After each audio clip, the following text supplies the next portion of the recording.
સમાચાર ખેડાથી ડાકોરમાં ઉજવાઈ રહ્યો છે ફાગણી પૂનમનો ભવ્ય ઉત્સવ। લાખો લોકોએ કર્યા છે રાજા રણછોડરાયજીના દર્શન। ફાગણી પૂનમના ઉત્સવને લઈને ડાકોર પોલીસ છાવણીમાં ફેરવાઈ ગયું છે। 2000 કરતા વધારે પોલીસ અધિકારીઓ છે એ ડાકોરમાં ખડે પગે છે।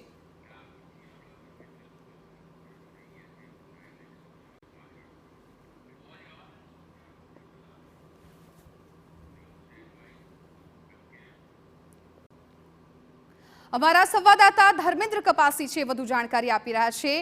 ધર્મેન્દ્ર, ફાગણી પૂનમનો ઉત્સવ છે, ખાસ કરીને ડાકોરવાસીઓમાં ભારે ઉત્સાહ જોવા મળતો હોય છે અને રણછોડરાયના દર્શન કરવા મોટી સંખ્યામાં યાત્રાળુઓ આવતા હોય છે। અત્યારે આપ ત્યાં કેવા પ્રકારના દ્રશ્યો જોઈ રહ્યા છો?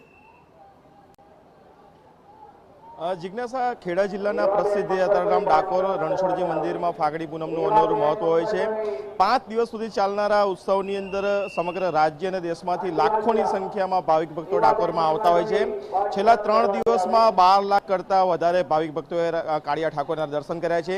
હજુ આગામી 2 દિવસ એટલે આજે અને આવતીકાલે પણ સતત જે ભાવિક ભક્તો છે તેમનો પ્રવાહ અત્યારે ડાકોર તરફ આવી રહ્યો છે।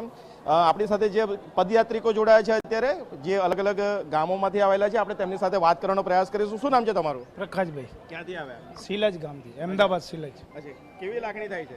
એકદમ પ્રભુની કૃપા છે આમાં બધા ઉપર। અમે શાંતિપૂર્વક અહીંથી સિલજથી હેંતા યા ધજા લઈને આવ્યા અને આજે ત્રીજો દિવસ થઈ ગયો છે।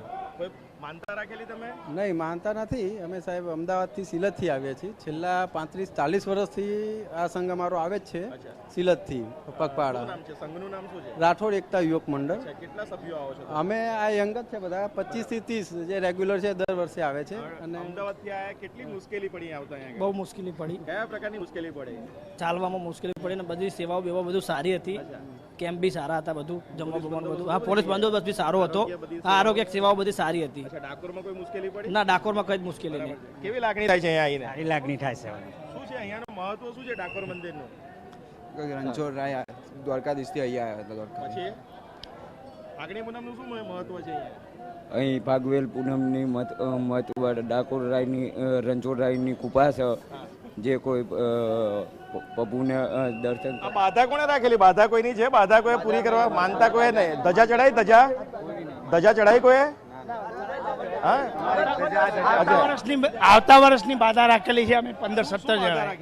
હવે કોકને બિઝનેસનો આવકાર આપે દાદા, અને કોઈને બીજી ઘરની હોય કે ગમે તે વસ્તુ હોય એ અમારી માનતા પૂર્ણ થશે ને દાદાને આવતી હોળીએ પાછા અમે રિટર્ન ધજા લઈને આવીશું। મારે કેટરિંગનો બિઝનેસ અમદાવાદમાં, આ બધા મારા મિત્ર છે। હા, એક આ બધે એમને નામથી જ છે, કૃષ્ણા કેટરર્સ। તો હવે કેમ માનતા લો છો? અરે હવે તો આ તો આમને શરણમાં રહેવાનું, બધી માનતા પૂરી થવાની જ છે અમારી। જે ભાવિક ભક્તો ચાલીને અમદાવાદથી આવે છે, જુદા જુદા પ્રકારની બધા માનતા લીધી છે। કોઈ ઘર બનાવવાની માનતા, કોઈ પોતાનો બિઝનેસ સારો ચાલે છે તે માટેની માનતા લીધી છે, કોઈ પોતાના લગ્ન માટે થઈને માનતાઓ લીધેલી છે। ડાકોરના ઠાકોર રાજા રણછોડજીની તેઓની ઉપર કૃપા રહે તે પ્રકારની તેઓ અત્યારે પ્રાર્થના કરી રહ્યા છે। જિજ્ઞાસા, બિલકુલ આભાર।